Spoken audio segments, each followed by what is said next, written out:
नमस्कार दोस्तों स्वागत है आप सबका हमारे इस ऑनलाइन ट्यूटोरियल में। पिछला लेक्चर में आपने देखा होगा, हमने आपको बेसिक से बताया था, चार्ज से स्टार्ट किया था, इलेक्ट्रॉन, प्रोटॉन, न्यूट्रॉन, उनमें कितना कितना चार्ज होता है।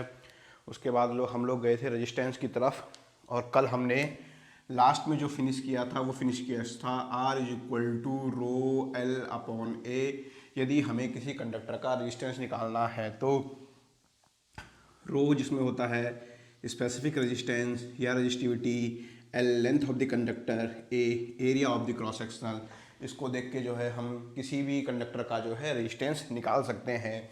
और यहाँ पे मैंने आपको बताया था resistivity is the fundamental property of material. Resistivity किसी भी मटेरियल की फंडामेंटल प्रॉपर्टी होती है। आप उस मटेरियल को ठोको, पीटो, काटो, उस मटेरियल की रजिस्टिविटी या स्पेसिफिक रेजिस्टेंस कभी भी चेंज नहीं होता है सिवाय टेम्परेचर के। और टेम्परेचर के केस में मैंने आपका रिलेशन बताया था फॉर मेटल या कंडक्टर। फॉर मेटल के केस में आपका टेम्परेचर इंक्रीज करने पे आपका रजिस्टिविटी इंक्रीज करती है और आपका रेजिस्टेंस इंक्रीज करता है। और फॉर सेमी कंडक्टर के केस में मैंने आपको बताया था टेम्परेचर इंक्रीज करने पे उसकी रजिस्टिविटी डिक्रीज करती है और रेजिस्टेंस डिक्रीज करती है। इन दोनों का जो कारण था वो था टेम्परेचर कोफिशिएंट। इसका मेटल का टेम्परेचर कोफिशिएंट पॉजिटिव होता है और सेमीकंडक्टर का टेम्परेचर कोफिशिएंट नेगेटिव होता है। इस बेस पे हमने रेजिस्टेंस निकाले थे। फिर हमने एक दो एक्सरसाइज करी थी जहाँ पे हमने देखा था, हमने किसी कंडक्टर को स्क्रैच कर दिया है तो उस केस में हमारा जो रिलेशन आया था R proportional to L square. और हमने कल लास्ट में समअप किया था, इसका लास्ट क्वेश्चन करके हमने समअप किया था आज के लिए। तो अगर आपने ये सब नहीं देखा है तो डिस्क्रिप्शन बॉक्स में लिंक दिया हुआ है कल वाले लेक्चर का। आप पहले कल वाले लेक्चर को देख लें, फिर आप इसको देखें तो आपको चीज़ें जुड़ने में थोड़ा सा आसानी होगी।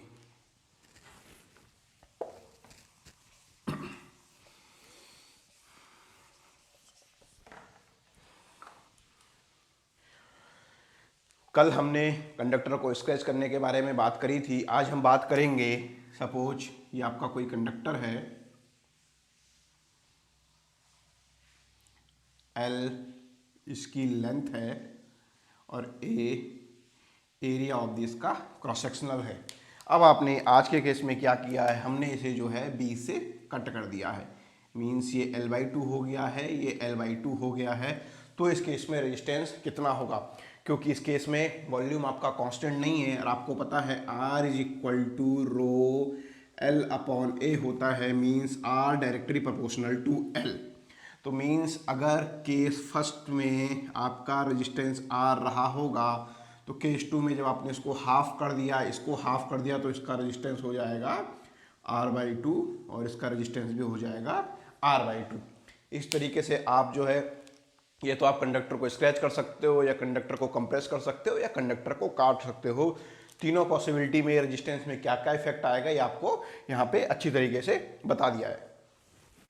चलिए अब देखते हैं रेजिस्टेंस के आपके क्या क्या कॉम्बिनेशन हो सकते हैं। सीरीज कॉम्बिनेशन और पैरेलल कॉम्बिनेशन के बारे में अगर बात करते हैं, सीरीज में रेजिस्टेंस कैसे कनेक्टेड की जाते हैं। यदि ये R1 है, ये R2 है और ये R3 है, आपके तीन रेजिस्टेंस अगर आप सीरीज में कनेक्टेड किए हैं तो आप इसका इक्विवेलेंट कुछ इस तरीके से बना सकते हैं। जो इक्विवेलेंट रेजिस्टेंस आएगा उस R की वैल्यू हो जाती है R1 plus R2 plus R3। ठीक है, तो आप इसको ऐसे समझ सकते हैं, यदि मैंने 2 ओम के तीन रेजिस्टेंस सीरीज में कनेक्टेड किए हैं तो जो मेरा इक्विवेलेंट रेजिस्टेंस हो जाएगा वो तीनों आपस में जुड़ जाएंगे और ये 6 ओम हो जाएगा। ठीक है, ये आप अगर आप रेजिस्टेंस को सीरीज में कनेक्ट करते हो।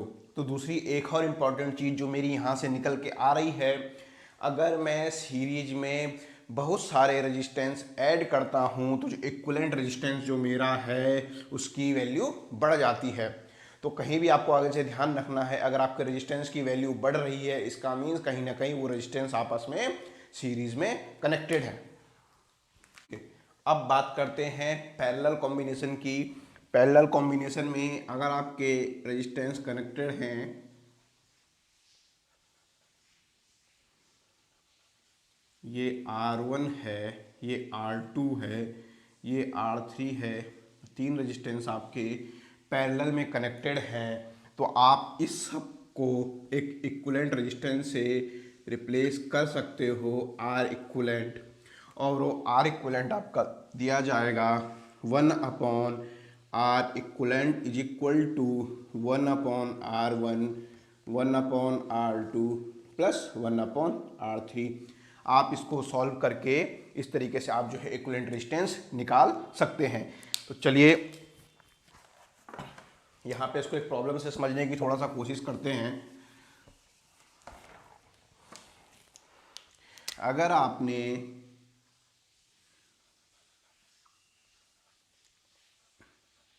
6 ओम और 12 ओम के दो रेजिस्टेंस आपके पैरेलल में कनेक्टेड है, तो आपको अगर इनका इक्विवेलेंट निकालना है तो वही R इक्विवेलेंट की वैल्यू दी जाएगी 1/R equivalent is equal to 1/6 plus 1/12। तो जब आप इसको आप सॉल्व करते हैं तो ये आता है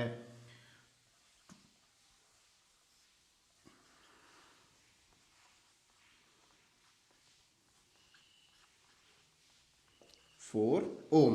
ठीक है, ये हो गया आपका बेसिक मेथड, जिस मेथड को अप्लाई करके आप जो है इक्विवेलेंट रेजिस्टेंस निकाल सकते हैं। अब आप देखिए यहाँ पे जो इंपॉर्टेंट चीज़ निकल के आ रही है, आपने जो है 6 ओम और 12 ओम दो रेजिस्टेंसों को पैरेलल में कनेक्ट किया था, और जो इक्विवेलेंट रेजिस्टेंस जो आ रहा है वो 4 ओम आ रहा है। तो इंपॉर्टेंट चीज़ क्या निकल के आ रही है, अगर आप दो रेजिस्टेंस पैरेलल में कनेक्ट करते हो तो जो इक्विवेलेंट रेजिस्टेंस निकल के आता है उसकी वैल्यू उन दोनों रेजिस्टेंस की वैल्यू से कम होती है।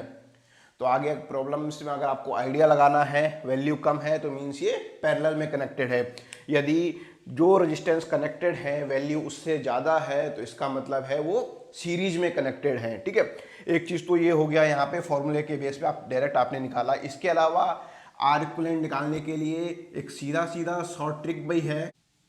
यदि ये आपका रेजिस्टेंस आर ए है और इसके पैरेलल में आर बी कनेक्टेड है, और आपको इसका इक्विवेलेंट रेजिस्टेंस निकालना है, तो आप आर इक्विवेलेंट निकालने के लिए आप सीधा सीधा जो है इन दोनों को आपस में मल्टीप्लाई कर दीजिए, R A into R B upon R A plus R B. आप इस तरीके से भी जो है इक्विवेलेंट रेजिस्टेंस जो है निकाल सकते हैं, ये भी एक मेथड है। चलिए, अभी आपने देखा, अभी मैंने रेजिस्टेंस निकालना सीखा। अगर सीरीज कॉम्बिनेशन में है तो रेजिस्टेंस किस तरीके से निकाला जाता है, अगर पैरेलल कॉम्बिनेशन में है तो रेजिस्टेंस किस तरीके से निकाला जाता है। अब हो सकता है आपके पास जो प्रॉब्लम आए उसमें यह हो सकता है कि जो आपका इक्विवेलेंट रेजिस्टेंस निकालने को दिया रहेगा उसमें कंपोनेंट, कुछ कंपोनेंट सीरीज में भी कनेक्टेड रहेंगे और कुछ कंपोनेंट आपके पैरेलल में भी कनेक्टेड रहेंगे। जैसे एग्जांपल के लिए मैं यहाँ पे आपको एक वो सर्किट बनाता हूँ,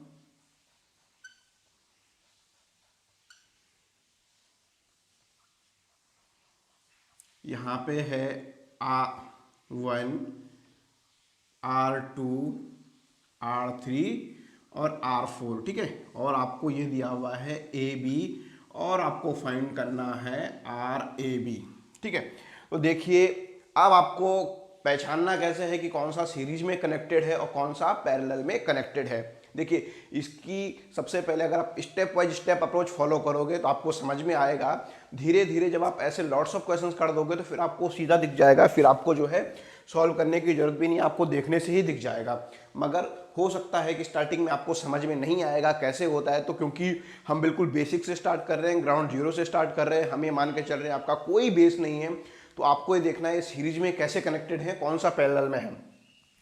तो कुछ नहीं करना है, आपको सबसे पहले अज्यूम करना है कि यहाँ से कोई करंट जा रही है।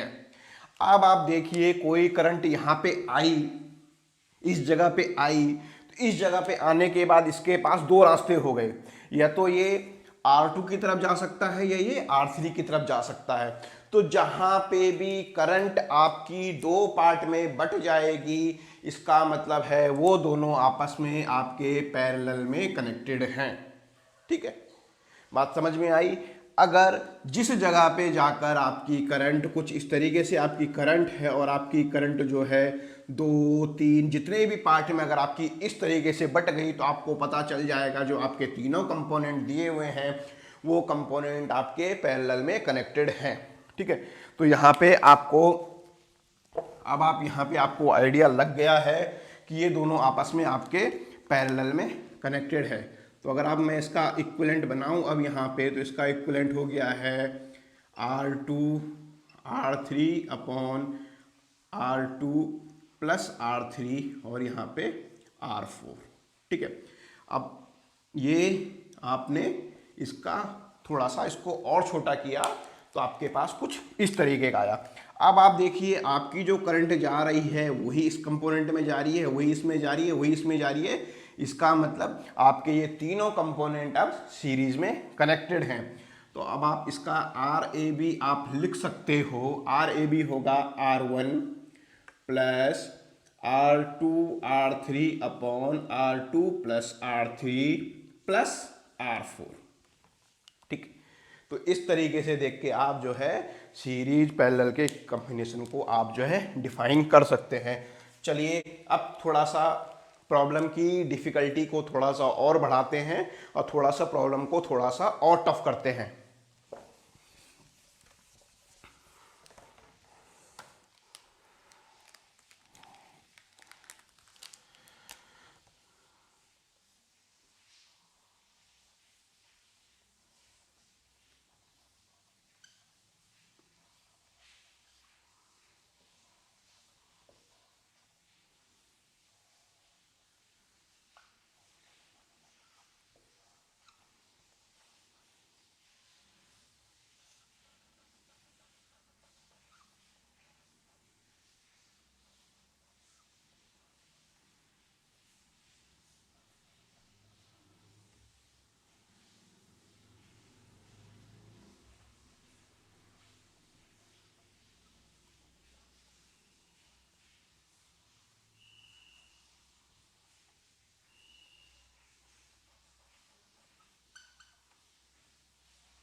पिछले क्वेश्चन में आपको एक सिंपल से एग्जांपल दिया था, अब थोड़ा सा प्रॉब्लम की लेवल की डिफ़िकल्टी को बढ़ाया है। अब आप यहाँ पे देखिए सबसे पहली चीज़ क्या होता है, वो बहुत सारे रेजिस्टेंस देख के डराने की कोशिश करता है। अगर आपके पास कोई सर्किट दिया हुआ है, 1 या 2 रेजिस्टेंस दिया हुआ है तो आप देख के ईजिली उसको सॉल्व कर लेते हैं।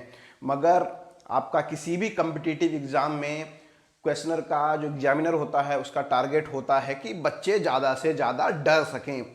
इस तरीके से सर्किट बना दे, इतना बड़ा सा सर्किट बना दिया। अब हो सकता है आधों को लग रहा होगा इतना बड़ा सर्किट बन गया, अब पता नहीं कौन सा सीरीज में है कौन सा पैरेलल में है, कुछ भी समझ में नहीं आ रहा है। तो ठीक है, तो अगर आपका बेसिक बिल्कुल सही होगा तो आपको बिल्कुल भी दिक्कत नहीं होगी। चलिए देखिए, अब आपको देखना है, आपको ये A और B है, आपको निकालना है RAB।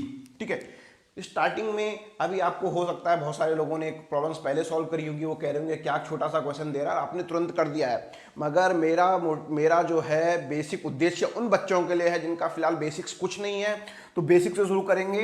अब आप देखिए आपने यहाँ से करंट गई I, आपको लगता है आपकी ये करंट एक I1 यहाँ चली गई, I2 यहाँ चली गई और I3 यहाँ चली गई। मतलब आप कि आगे से जो करंट आई वो आपकी 3 पार्ट में चली गई। तो अब मैं कह सकता हूं कि यदि मैं इसको R1 कहूं, इसको R2 कहूं, इसको R3 कहूं, ये तीनों मेरे आपस में किस में कनेक्टेड हैं, पैरेलल में कनेक्टेड हैं यहाँ से। तो अब मेरे पास जो है प्रॉब्लम देखो कितनी छोटी सी हो गई है। ये R1 हो गया है, ये R2 हो गया है और ये R3 हो गया है। अब आपको जो है इक्विवेलेंट रेजिस्टेंस निकालना है AB।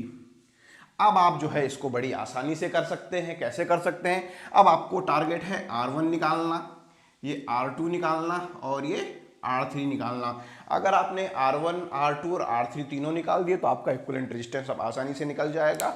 जो प्रॉब्लम बिल्कुल इतनी बड़ी सी लग रही थी अभी जो है मैंने उसको एक रेजिस्टेंस में रिप्लेस कर दिया। अब आते हैं, बात करते हैं R1 की। तो R1 के अंदर अगर आप देखें, यहां से I3 करंट जा रही है, ये दो जगह डिस्ट्रीब्यूट हो रही है ना। तो जो जगह डिस्ट्रीब्यूट हो रही है मतलब मुझे पहले ही पता चल गया ये आपस में पैरेलल में कनेक्टेड है। ठीक है, ये सीरीज में, ये सीरीज में, ये उस, और ये पैरेलल में कनेक्टेड है। तो कहीं ना कहीं अब आप इसको अगर आप देखें तो आपका ये होता है R। और दूसरी चीज, यहाँ पे दो रेजिस्टेंस हैं, अगर दो रेजिस्टेंस सेम अमाउंट के पैरेलल में कनेक्टेड होते हैं तो इक्विवेलेंट रेजिस्टेंस क्या आता है, आर इक्विवेलेंट रेजिस्टेंस क्या आता है, दो रेजिस्टेंस सेम अमाउंट के हैं, आर आर अपॉन 2R, तो रेजिस्टेंस आधा हो जाता है। यदि तीन रेजिस्टेंस सेम अमाउंट के पैरेलल में कनेक्टेड होते हैं तो इक्विवेलेंट रेजिस्टेंस R/3 हो जाता है। ठीक है, तो यहां से आप देखिए ये हो गया है R, ये R/2 और ये R। ठीक है, अब आप तीनों को जोड़ लीजिए तो कितना हो गया है, ये हो गया है 2.5R या 5/2R। ठीक है, सिमिलरली दूसरा केस में देखिए R R और R/2, जैसा ऊपर की तरफ आ रहा है ये भी आपका हो गया 2.5R, और तीसरा वाला तो आपको दिया हुआ ही है 2.5R। ठीक है, अब अगर आपको RA भी निकालना है, मैंने आपको बताया था अगर तीन रेजिस्टेंस सेम अमाउंट के पैरेलल में कनेक्टेड होते हैं तो उसका इक्विवेलेंट हो जाता है R/3। तो R/3 को एक रेजिस्टेंस इसमें से ले लीजिए 2.5 R/3, और अगर आप इसको इस तरीके से लिख सकते हैं 5/6R। तो इस तरीके से एक बड़ा सा सर्किट आप जो है बेसिक कंसेप्ट लगा के इस तरीके से आप उसको सॉल्व कर सकते हैं। तो अभी तक हमने दो अच्छे से क्वेश्चंस करे। आप थोड़ा प्रॉब्लम की डिफिकल्टी लेवल को थोड़ा सा और बढ़ाते हैं और आपको एक और क्वेश्चन देते हैं जहां पे आपको इक्विवेलेंट रेजिस्टेंस निकालना है। आपके पास क्वेश्चन है,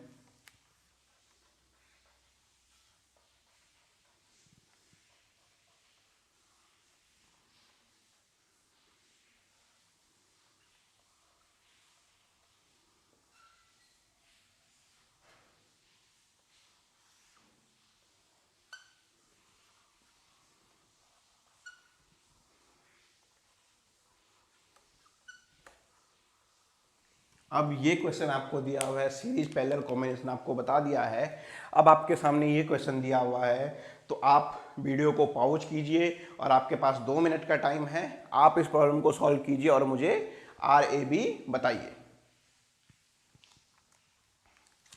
तो आप लोगों ने कर दिया होगा, हो सकता है बहुत सारों को समझ ना आया हो सीरीज क्या है, पैरेलल क्या है, किस तरीके से इसको, इस प्रॉब्लम को करना है। तो इसका एक आपको मैं एक सिंपल और बेसिक तरीका मैं आपको बताता हूं। जो जो पॉइंट्स यहाँ पे लिखे हुए हैं इन पॉइंट्स को आप नाम दे दीजिए, ये और ये। ठीक है, इन पॉइंट्स को आपको क्या करना है, नाम दे देना है।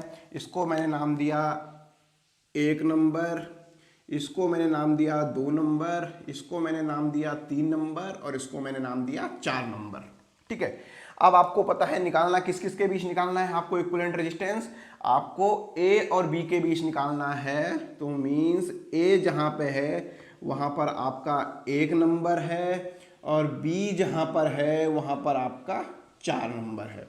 ठीक है, अब आप देखिए, और साथ साथ में एक चीज मुझे ये भी समझ में आ रही है, 1 और 3 आपस में शॉर्ट हैं, है ना, एक ही वायर है।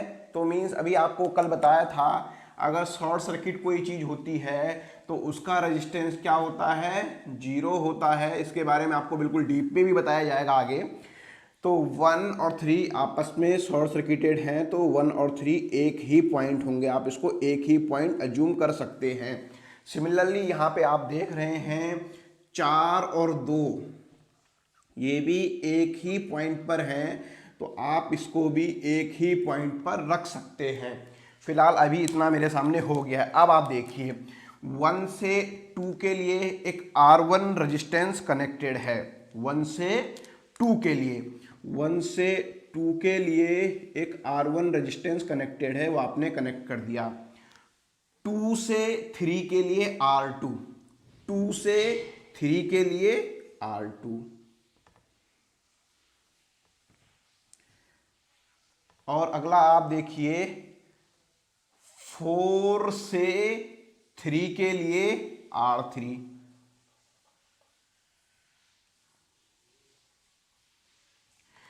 अब आपका ये जो सर्किट था, ये सर्किट आपका कुछ इस तरीके से हो गया है। इसमें तीन कंपोनेंट R1, R2 और R3 आपस में पैरेलल में कनेक्ट हो गए हैं। अब आप RAB आसानी से निकाल सकते हो। 1/RAB इसका हो गया है 1/R1, 1/R2 प्लस 1/R3। ठीक है, तो इस मेथड का यूज करके भी है जो है आप जो है इक्विवेलेंट रेजिस्टेंस को आसानी से निकाल सकते हैं। अब जो है पिछली 3 प्रॉब्लम्स हम लोगों ने शुरू करी, अब थोड़ा प्रॉब्लम्स के लेवल को थोड़ा सा और टफेस्ट बनाते हैं और एक क्वेश्चन आप लोगों को देते हैं।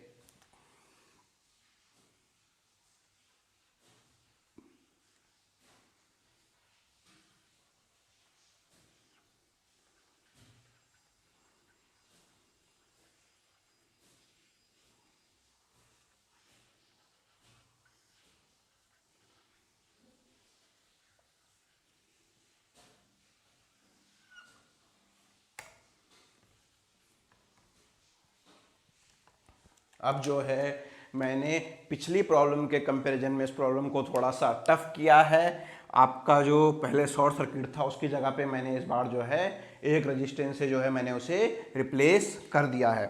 तो अपना आप लोग जो है इसको वीडियो को 2 मिनट पॉज कीजिए और इस क्वेश्चन को सॉल्व कीजिए।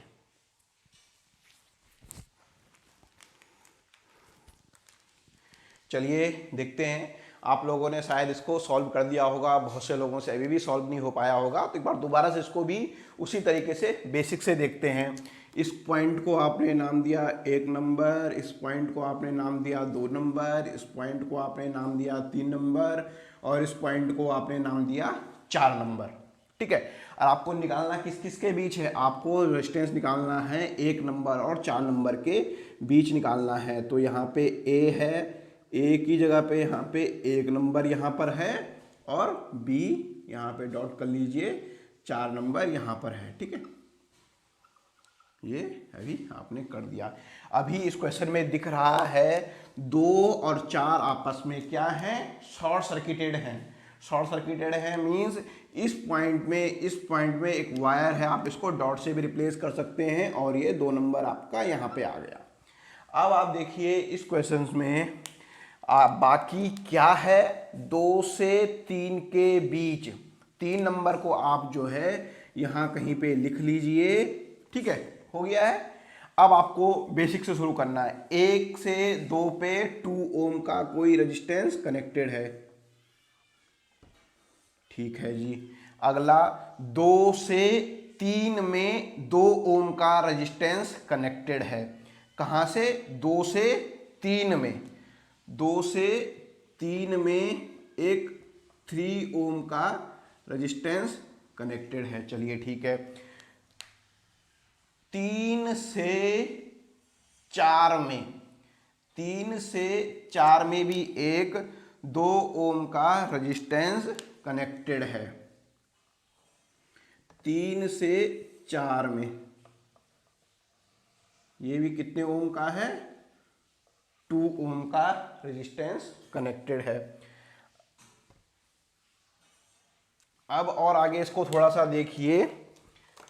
3 से 1 पे 2 ओम का रेजिस्टेंस कनेक्टेड है। ये हो गया 2 ओम। आपके 4 रेजिस्टेंस है, 4 रेजिस्टेंस आ गए हैं। अब आप इसको देखिए, इस सर्किट को थोड़ा सा अगर आप सिंप्लीफाई करोगे तो सिंप्लीफाई मैं इसको यहां पे कर देता हूं ऐसा।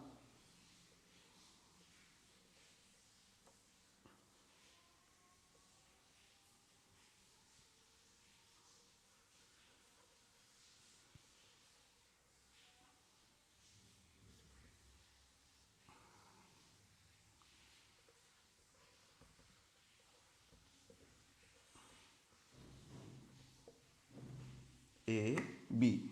अब आपका ये जो सर्किट कुछ इस तरीके से दिख रहा था, आपने बेसिक कंसेप्ट का यूज किया, आपने इसको इस तरीके से सॉल्व कर दिया। आपको पता चल रहा है यहाँ पे पहले करंट 2 पार्ट में बट रही है, मींस ये पोर्शन और ये पोर्शन आपस में पैरेलल में कनेक्टेड है। इस पैरेलल वाले पोर्शन के अंदर मैं देख रहा हूँ ये सीरीज में, इसके साथ ये दो कंपोनेंट पैरेलल में कनेक्टेड हैं। तो अगर मैं ऊपर वाले का बनाऊँ तो 2 हो गया है। फिर भी मैंने आपको एक बार पहले ही बताया था, अगर दो सेम अमाउंट के रेजिस्टेंस पैरेलल में कनेक्टेड हैं तो इक्विवेलेंट रेजिस्टेंस उसका हाफ हो जाता है। तो ये हो गया है 1 ओम और यहाँ से हो गया है 2 ओम। मीन्स अब आप कह सकते हैं आपका 3 ओम और 2 ओम आपका पैरेलल में कनेक्टेड है। आप आर ए बी निकाल सकते हो। आर ए बी हो जाएगा 3 इंटू 2/3 प्लस 2 बोले तो 6/5 ओम।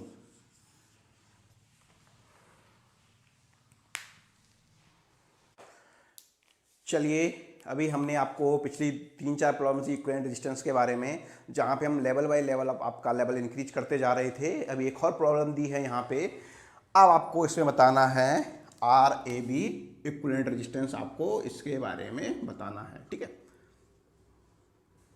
तो ये तो आप वही कॉन्सेप्ट यूज कीजिए 1 2 3 का। अब थोड़ा सा आपको विजुअलाइजेशन भी करना है। बेसिक्स आपको बता दिया है। अब आप, मुझे लग रहा है बेसिक्स देख के इतने बहुत तो लायक हो गए हैं कि आपको हल्का फुल्का आइडिया आ गया है। तो अगर आप इन दोनों चीज़ों को पकड़ते हैं, ठीक है, पकड़ के कुछ इस तरीके से खींचते हैं तो आपके दिमाग में, माइंड में एक फिगर बनने जा रही है। ये आपका, आपने पकड़ा, आपने खींचा, तो ये चीज़ कहीं ना कहीं बीच में नहीं हिल रही है। ऐसा कुछ फिगर आपके सामने ये आ रहा है, ये आ गया है आर। ठीक है, ये बीच वाला पोर्शन। उसके अलावा अगर इन दो की मैं बात करूं, चलिए आपकी सिंप्लिसिटी के लिए इसको थोड़ा सा बांट देते हैं, इसको 1 और इसको मैं जो है 2 कर देता हूं। तो ये आपका 1 हो गया यहाँ पे, ये आपका 2 हो गया यहाँ पे। अब आप देखिए 1 से भी आर कनेक्टेड है, 2 से भी आर कनेक्टेड है और ये बी में जा रहा है। तो आप इसको इस तरीके से लिख सकते हैं आर और ये आपका बी पॉइंट हो गया। चलिए, सिमिलरली ऐसा ही यहाँ पे है। 1 से एक आर कनेक्टेड है, वो ए में जा रहा है। 2 से एक आर कनेक्टेड है, वो ए में जा रहा है।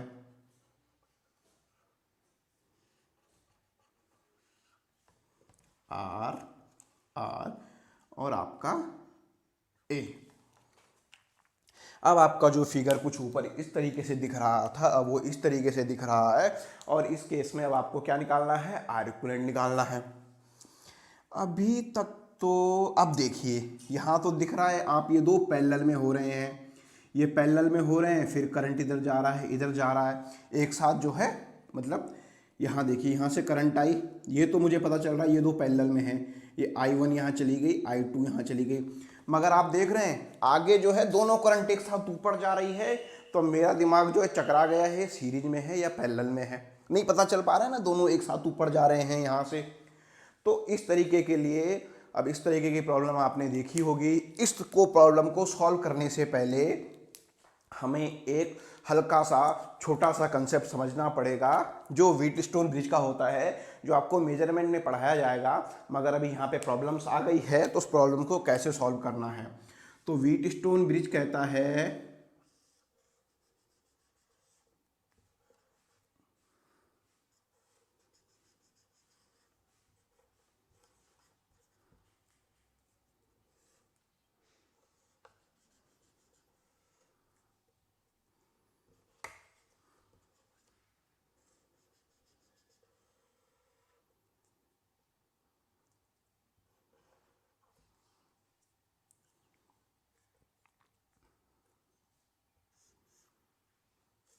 ठीक है, आपका व्हीटस्टोन ब्रिज कहता है कि अगर आपका क्रॉस आर्म्स का मतलब आमने सामने, तो मीन्स ये इसके आमने आमने सामने, ये जैसे P के आमने सामने है S, Q के आमने सामने है R। तो अगर P इंटू एस बराबर R इंटू क्यू होगा, या आप इसको लिख सकते हो P upon Q is equal to R upon S अगर आपका होता है, तो उस समय आपकी इस ब्रांच में बहने वाली करंट जीरो हो जाती है। जीरो हो जाने का मतलब आप इसको चाहे माने या ना माने, आपका सर्किट में इसका कुछ भी रोल नहीं है। ठीक है, तो अब इस कंसेप्ट को थोड़ा सा यहाँ पे अप्लाई करते हैं। यहाँ पे क्रॉस आर्म्स कौन कौन सी हो गई हैं? ये हो गई हैं, ये हो गई हैं। ये आप थोड़ी देर के लिए समझने के लिए इसको आप जो है मान लीजिए P, इसको मान लीजिए Q, ये R तो आपका R है ही, ये S। ठीक है, तो आप वही कंसेप्ट अगर आप अप्लाई करेंगे तो आपका क्या हो रहा है, P upon Q is equal to R upon S। सब आर आर हैं, इस सब को फॉलो कर रहा है। इसका मतलब है ये जो बीच वाली ब्रांच है 1 से 2 जो दिया हुआ है, इसमें करंट फ्लो नहीं होगी, मतलब आप इसको ऐसे हटा सकते हैं। ठीक है, तो जब आप इसको हटा सकते हैं तो अब आपके लिए इक्विवेलेंट रेजिस्टेंस निकालना बहुत आसान हो गया है। आपके ऊपर हैं आर, आर नीचे हैं आर और आर। अब आप जो है अगर आर ए भी आपको निकालना है तो आप निकाल सकते हैं दोनों। तो अब आप इसको निकाल सकते हैं। इक्विवेलेंट सर्किट मैंने यहाँ पे बना दिया है। ऊपर दोनों सीरीज में कनेक्टेड हैं तो 2R, नीचे दोनों सीरीज में कनेक्टेड हैं 2R। अब 2R आपस में पैरेलल में कनेक्टेड हैं तो आपका इस केस में R भी आपका आ गया है R ओम। ठीक है, तो आपने देखा इस प्रॉब्लम्स को किस तरीके से जो है हमने सॉल्व किया और आपके दिमाग में एक बेसिक कंसेप्ट बिल्डअप किया। तो कहीं ना कहीं बेसिक कंसेप्ट बिल्डअप करने का फ़ायदा यह रहता है कि अगली बार जब आप एग्ज़ाम में जब इसको सॉल्व करने जाओगे तो आप इसे बड़ी आसानी से सॉल्व कर सकते हैं। ये रेजिस्टेंस के पॉसिबल कॉम्बिनेशंस हो सकते हैं जिसके लिए आप इक्विवेलेंट रेजिस्टेंस निकाल सकते हैं। मगर अगर आप देखें तो आप एक और चीज़ गौर करेंगे कि अभी मैंने आपको बताया यहाँ पे मैंने ये वाला रेजिस्टेंस हटा दिया। क्यों हटा दिया? क्योंकि ये व्हीटस्टोन ब्रिज की कंडीशंस को फॉलो कर रहा था, ये ब्रिज बैलेंसिंग की कंडीशन में था। इस ब्रिज के बारे में जब हम आपको मेजरमेंट पढ़ाएंगे उस समय ज़्यादा आसानी से पढ़ाएंगे। फिलहाल आपके लिए इतनी जानकारी पर्याप्त है। P upon Q is equal to अगर R अपॉन S होता है तो उस केस में बीच वाली ब्रांच में आपकी करंट फ्लो नहीं होती है। मगर ये भी तो पॉसिबिलिटी है कि आपका ब्रिज बैलेंस ना होता, उस केस में आप R इक्विवेलेंट कैसे निकालते? तो उस चीज़ के लिए, उस सब आपको समझने के लिए हमको स्टार डेल्टा कन्वर्जन की तरफ जाना पड़ेगा। तो चलिए स्टार डेल्टा कन्वर्जन अब शुरू करते हैं।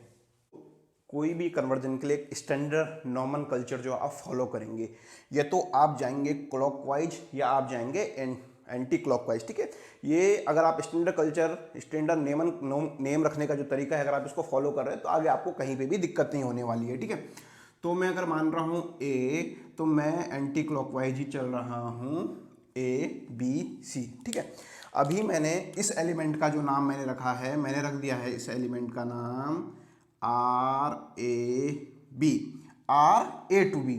तो इसका नाम मैं रखूँगा RBC और इसका नाम मैं रखूँगा RCA। ठीक है, ये आपने रख दिया है। और आपके पास अभी जो हम पढ़ रहे हैं इसे कहते हैं स्टार डेल्टा टू स्टार पे आप कैसे कन्वर्जन करोगे। आपके पास ये सर्किट दिया हुआ है तो आप कैसे इसे स्टार में कन्वर्जन करेंगे। तो आप अगर इसका स्टार देखें तो इसका स्टार कुछ अंदर से कुछ इस तरीके का आने वाला है। ठीक है, इसका नाम रख दीजिए RA, इसका नाम हो जाएगा RB और इसका नाम हो जाएगा RC। ये नाम क्यों रखे? ये A से कनेक्टेड है तो RA, B से कनेक्टेड है RB, C से कनेक्टेड है RC। तो अगर अब आपको निकालना है इसको, ये जो आपने सर्किट बनाया है इसको इस तरीके से कन्वर्जन करना है तो आपको RA की जो वैल्यू दी जाएगी, देखिए आपको रटना नहीं है, चीज़ों को समझना है। RA यहाँ पे है तो इसके अगल बगल की ब्रांच कौन सी है? ये दो ब्रांचें हैं, तो इसके अगल बगल की जो दो ब्रांचें हैं दोनों आपस में मल्टीप्लाई करना है। RAB इंटू RCA हो गया, RAB इंटू RCA अपॉन तीनों रेजिस्टेंस को आपको जोड़ देना है, तो ये हो जाएगा R A B plus R B C plus R C A. ठीक है, सिमिलरली ऐसे ही आप जो है अब आर बी निकाल सकते हैं। क्या होगा आर बी? आर बी कहाँ पे कनेक्टेड है? यहाँ कनेक्टेड है, तो इसकी दोनों तरफ जो इससे कनेक्टेड है, आर ए बी और आर बी सी इससे कनेक्टेड है, तो आप इसको लिख सकते हैं R A B into R B C upon R A B plus R B C plus R C A. ठीक है, अब ऐसे ही आप आर सी निकाल सकते हैं। चलिए आप लोग ट्राई कीजिए, आर सी होगा are C A into R B सी, क्योंकि इससे ये दो ब्रांचें कनेक्टेड हैं, तो आप लिख सकते हैं R C A into R B C upon R A B plus R B C plus R C A. तो आप जो है इसको इस तरीके से, अगर कोई डेल्टा में कनेक्टेड है, अगर आप उसको स्टार में कन्वर्जन करना चाहते हो, तो इस तरीके से आप इसे कन्वर्जन कर सकते हैं। आपको बिल्कुल भी रटना कुछ नहीं है। अगर आपको रटना होता तो आप इंजीनियरिंग ना लेते, आप इतिहास भूगोल लेते, सन रटते। आप इंजीनियरिंग ब्रांच में आए हैं तो आपको रटना बिल्कुल भी नहीं है। ठीक है, तो यहाँ से आप जो है डेल्टा टू स्टार कन्वर्जन आप कर सकते हैं। तो अब क्या करता हूं, अब आपको एक प्रॉब्लम देते हैं इस कन्वर्जन की, और आपने मुझे बताना है कन्वर्जन करके कितना कितना आएगा।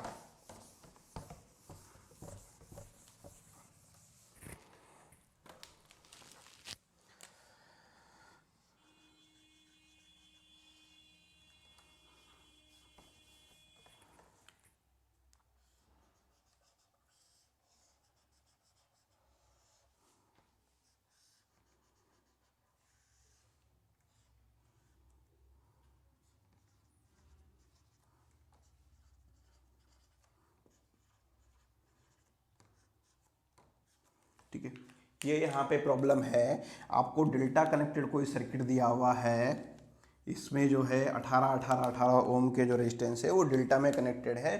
तो आपने मुझे बताना है कि इसका जो है स्टार कनेक्टेड अगर आप करते हो तो स्टार कनेक्टेड करने में हर एक रेजिस्टेंस की वैल्यू कितनी आएगी। तो अगर आप इसको समझने के लिए थोड़ा सा पहले नाम दे सकते हैं, तो आपको पता है ए यहाँ हो जाएगा, बी यहाँ हो जाएगा और सी यहाँ हो जाएगा। तो अगर आपको पहला वाला निकालना है तो ये इसके आपस की क्रॉस आर्म कौन सी है? 18 इंटू 18। तो यहाँ से आर ए आप कह सकते हैं 18 गुणा 18 बटे टोटल रेजिस्टेंस 18, 18 दूनी 36, 18 तियाँ 54। तो यहाँ से आ गया 18 तियाँ 54, 18 बटे 3 बोले तो 6 ओम। सिमिलरली क्योंकि रेजिस्टेंस की वैल्यू सेम है तो ये भी 6 ओम हो जाएगा, ये भी 6 ओम हो जाएगा। ठीक है, ये 6 ओम तो आ गया है। बट जो मेरा मेन कंसेप्ट जो यहाँ से निकल के आ रहा है, जो बहुत जगह ऑब्जेक्टिव एग्जाम में पूछा जाता है, अगर सेम रेजिस्टेंस आपके डेल्टा में कनेक्टेड हैं और उन्हें आप जो है स्टार कनेक्टेड बनाते हैं, तो जो इक्विवेलेंट रेजिस्टेंस है उसकी वैल्यू 1/3 टाइम्स हो जाती है। तो अगर आपके तीन रेजिस्टेंस आर आर और आर वैल्यू के आपस में डेल्टा कनेक्टेड हैं, तो आप यदि उसका स्टार इक्विवेलेंट बनाते हो तो रेजिस्टेंस की वैल्यू R/3 और R/3 हो जाती है। ये क्वेश्चन बहुत सारे कॉम्पिटिटिव एग्जाम में पूछा जाता है, इसका आपको ध्यान रखना है। अभी पिछले केस में हमने डेल्टा से स्टार के लिए कन्वर्जन किया था, अब हम जो है स्टार से डेल्टा की तरफ के लिए कन्वर्जन करेंगे।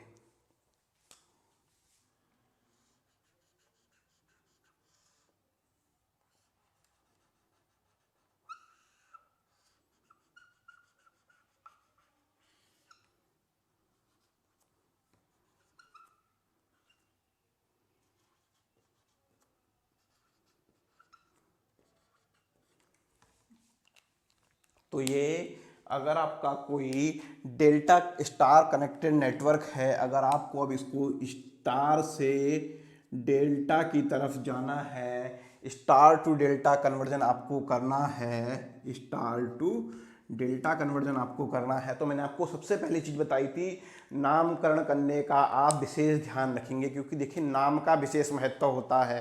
ठीक है, तो आपको नाम का विशेष ध्यान रखना है। आपने ए बी सी नाम रखा, रेजिस्टेंस आर है। अब आप अगर आप इसका डेल्टा नेटवर्क तो बनाओगे, तो डेल्टा नेटवर्क आपका कुछ इस तरीके का आएगा।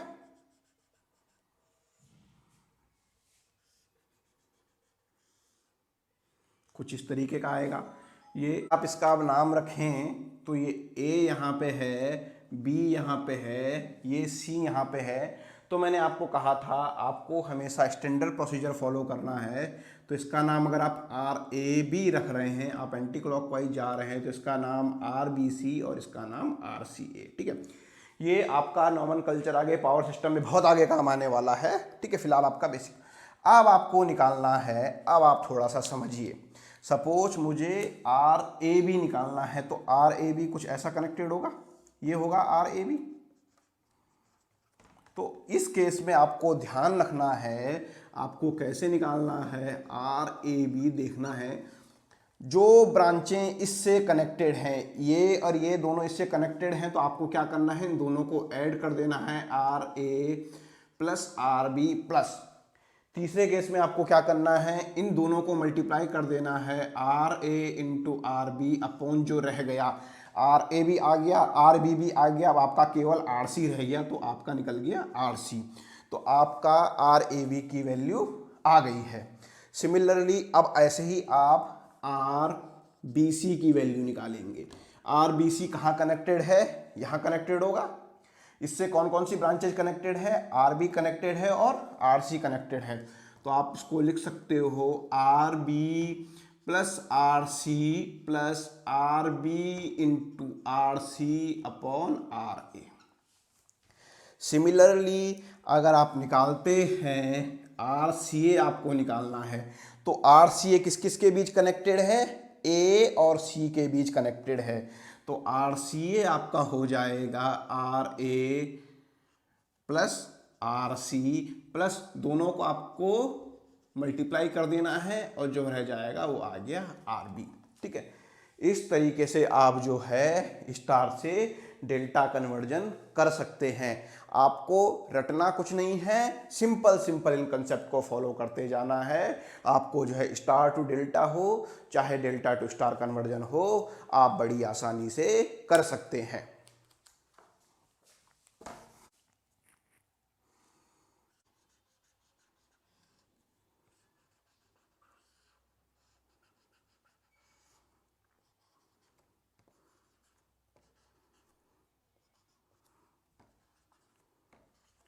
अब आपको ये कोई स्टार नेटवर्क दिया हुआ है जिसमें आर आर आर वैल्यू के रेजिस्टेंस दिए हुए हैं, इसे आपको डेल्टा कनेक्टेड करना है। तो डेल्टा कनेक्टेड कुछ इस तरीके से होगा। इसके आप नाम भी रख लीजिए ए बी सी। तो यहाँ से आपको R A B, R B C और आर सी ए को निकालना है। तो आपका आर ए बी यहाँ पे हो गया है, आर ए बी इन दोनों के बीच कनेक्टेड है।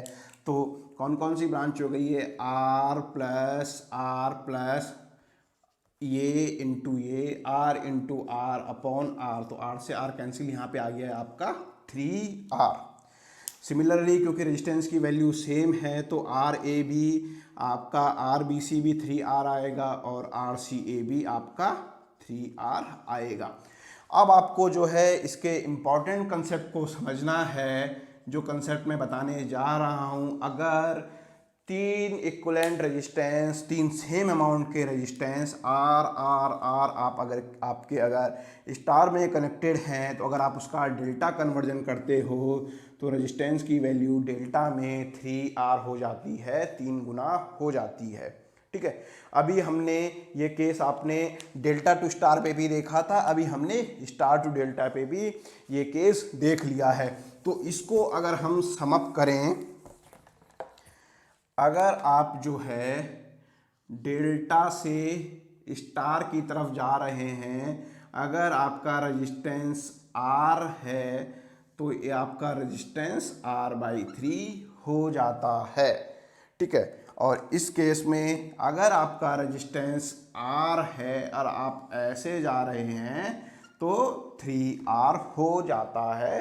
ये बहुत इंपॉर्टेंट क्वेश्चन है, बहुत सारे ऑब्जेक्टिव्स में पूछा जाता है। स्टार डेल्टा कन्वर्जन और डेल्टा टू स्टार कन्वर्जन देख लिया है। अब आपको इसी लेक्चर के क्वेश्चन मैंने आपको पहले दिया था, जिस क्वेश्चन में आपको ये 3 रेजिस्टेंस R R R और इस तरीके से जो है रेजिस्टेंस R कनेक्टेड है, जिसे फिर हमने आपको व्हीटस्टोन ब्रिज के कंसेप्ट से सॉल्व किया था। आपने इसका RAB निकाला था, अगर आप रिकॉल करेंगे तो आपका RAB आया था R ओम। ठीक है, अब आपको इस क्वेश्चन को भी स्टार डेल्टा कन्वर्जन या डेल्टा टू स्टार कन्वर्जन की हेल्प से सॉल्व करना है। तो अगर आप इसका फिगर अगर बनाते हैं, पिछले केस में हमने बनाया था ये R,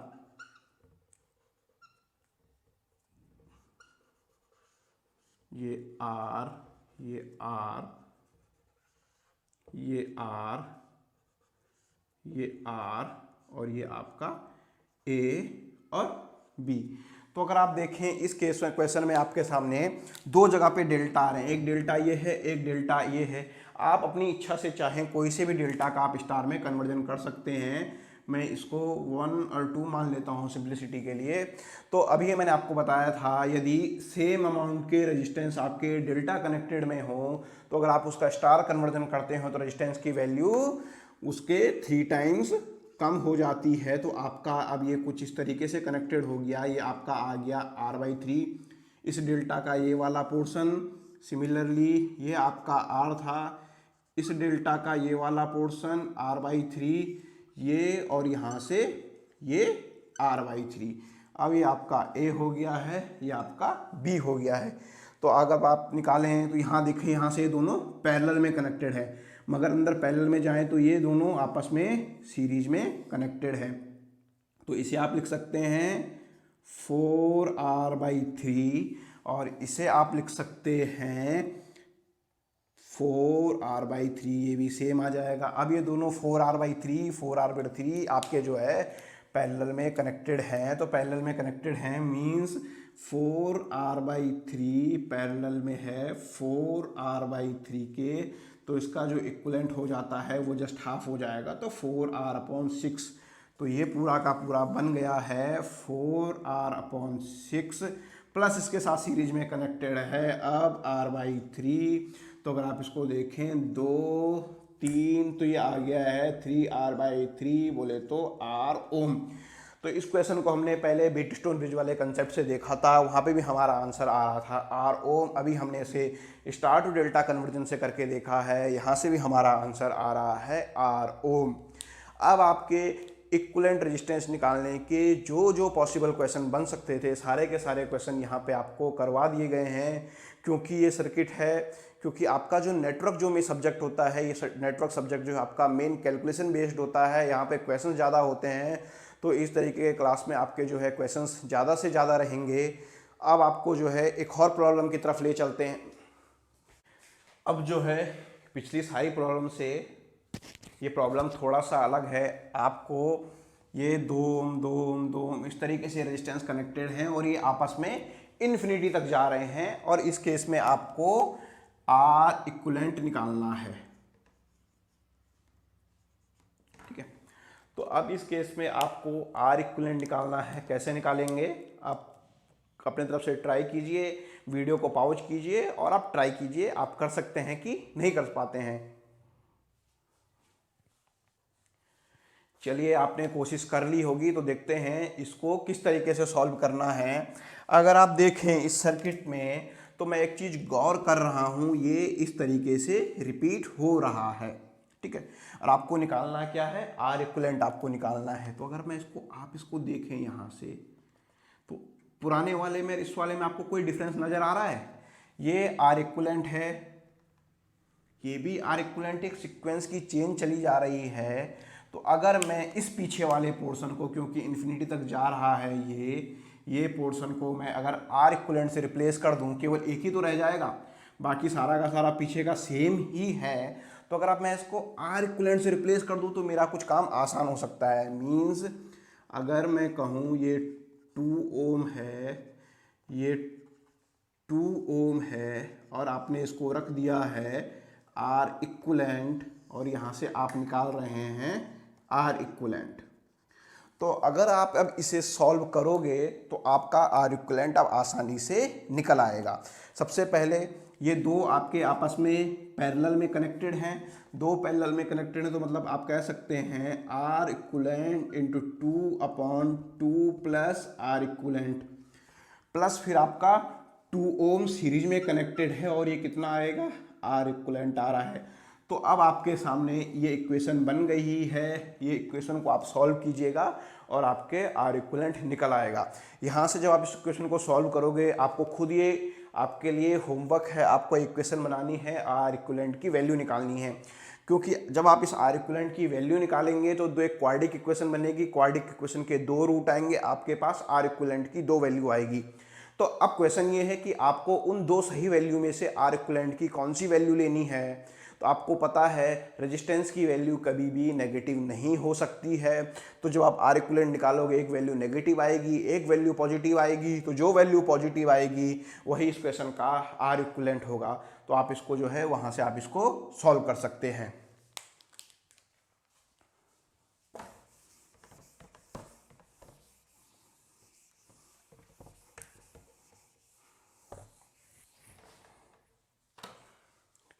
अब आपने इक्विवेलेंट रेजिस्टेंस आप किसी भी सर्किट का आप आसानी से निकाल सकते हैं। तो अब हम जो है आर इक्विवेलेंट निकालने के बाद सर्किट की एनालिसिस की तरफ जा सकते हैं। मगर हम किसी भी सर्किट की अगर एनालिसिस करेंगे तो हमें सबसे पहले उसके एक इम्पॉर्टेंट और लॉ है ओम लॉ, उसके बारे में आपको समझना होगा। तो ओम का नियम क्या कहता है? ओम का नियम कहता है V प्रोपोर्शनल टू I, ऐसा कहता है। अगर आप ये कह रहे हैं ओम का नियम V प्रोपोर्शनल टू I कहता है तो आप बिल्कुल गलत कह रहे हैं। ओम ने ये कंडीशन बताने से पहले कुछ और चीज़ें भी डिस्क्राइब करी थी। ओम का नियम कहता है यदि किसी चालक की भौतिक अवस्थाओं में परिवर्तन ना किया जाए तो उस परिपथ में बहने वाली धारा 2 बिंदुओं के विभवांतर के अनुक्रमानुपाती होती है। या इसको इंग्लिश में समझ लीजिए, यदि physical condition does not change, मतलब आपको टेम्परेचर को जो है टेम्परेचर और प्रेशर को आपको क्या करना है, कांस्टेंट रखना है। तो ओम का नियम कब अप्लाई होता है? फिजिकल कंडीशन जब आप चेंज ना करें, आप जो है उस सर्किट का टेम्परेचर और प्रेशर को अगर आप कांस्टेंट रखते हो तो उस परिपथ में बहने वाली धारा विद्युत विभवांतर के अनुक्रमानुपाती होती है। तब आप कह सकते हैं V proportional to I if physical conditions are not change. तो अब आप इसको सॉल्व करते हैं यहाँ से तो आपका निकल के आता है V is equal to IR। तो अब आप यहाँ से I की वैल्यू आसानी से निकाल सकते हैं V/R। ठीक है, अब हमें पता चला V/R कह के आप जो है ओम्स लॉ की हेल्प से आप जो है करंट निकाल सकते हो। करंट दिया हुआ है तो आप वोल्टेज निकाल सकते हो, क्योंकि R तो आपको सर्किट में, यदि आपको वोल्टेज दिया हुआ है, करंट दिया हुआ है तो आप R भी किसी सर्किट से आसानी से निकाल सकते हैं। ये तो हो गई ओम्स लॉ की बात। मगर ओम्स लॉ की कुछ लिमिटेशंस हैं। पहली लिमिटेशंस क्या है? आपको टेम्परेचर और प्रेशर कांस्टेंट रखना है। मींस अगर आप फिजिकल कंडीशन चेंज करते हो तो आपका ओम्स लॉ अप्लीकेबल नहीं होगा। और दूसरी और important conditions, applicable only linear element. ठीक है, आपका जो है ओम्स लॉ केवल लीनियर एलिमेंट में आपका अप्लीकेबल होता है। तो चलिए इस लेक्चर को आज यहीं पे फिनिश करते हैं। कल हमने सोचा था कि हम थोड़ा ज़्यादा क्लास लेंगे, मगर जो है आपका रेजिस्टेंस के कंसेप्ट बहुत डीपली कंसेप्ट थे, कंसेप्चुअल चीज़ें थी, तो उसे बताने में थोड़ा सा समय जो है ज़्यादा लग गया है। तो आप जो है कमेंट बॉक्स में आपको ये बताना है कि आपको ये लेक्चर कैसा लग रहा है। आज जो है इस सीरीज़ का दूसरा लेक्चर आ चुका है और आपको कैसा लग रहा है आप अपने फ्रेंड के साथ शेयर कीजिए। और आपने जो क्वेश्चन दिया है आपको उसका आंसर जो है कमेंट बॉक्स में डालना है, ठीक है। इसके अलावा आज मैंने यहाँ पे टेलीग्राम ग्रुप का एक लिंक दिया हुआ है। अगर आप हमारे इस टेलीग्राम ग्रुप में जुड़ना चाहते हैं तो आप टेलीग्राम ग्रुप के लिंक में क्लिक कीजिए और हमारे ग्रुप को ज्वाइन कीजिए। इसके अलावा मैंने व्हाट्सअप ग्रुप का लिंक भी दिया हुआ है। अगर आप हमारे व्हाट्सअप ग्रुप में जुड़ना चाहते हैं तो हमारे व्हाट्सअप ग्रुप के लिंक से ज्वाइन कर सकते हैं। वहाँ पे आप अपनी प्रॉब्लम्स भेज सकते हैं, मगर प्रॉब्लम्स भेजते टाइम ये बात ध्यान रखिएगा हम बिल्कुल बेसिक से स्टार्ट कर रहे हैं, तो जितना केवल क्लास में पढ़ाया जा रहा है आप उतनी ही प्रॉब्लम्स भेजते जाइए। धीरे धीरे जैसे लेवल टफ होता जाएगा आप जो है टफेस्ट लेवल की प्रॉब्लम आप भेजते जाइए। आपकी प्रॉब्लम्स को जो है, अगर मुझे प्रॉब्लम्स अच्छी लगी तो मैं पूरी क्लास के लिए यहाँ पे सॉल्व करूँगा, अदरवाइज मैं जो है इंडिविजुअल आपको जो है सॉल्यूशन भेज दूंगा। चलिए ठीक है, ओके, थैंक यू।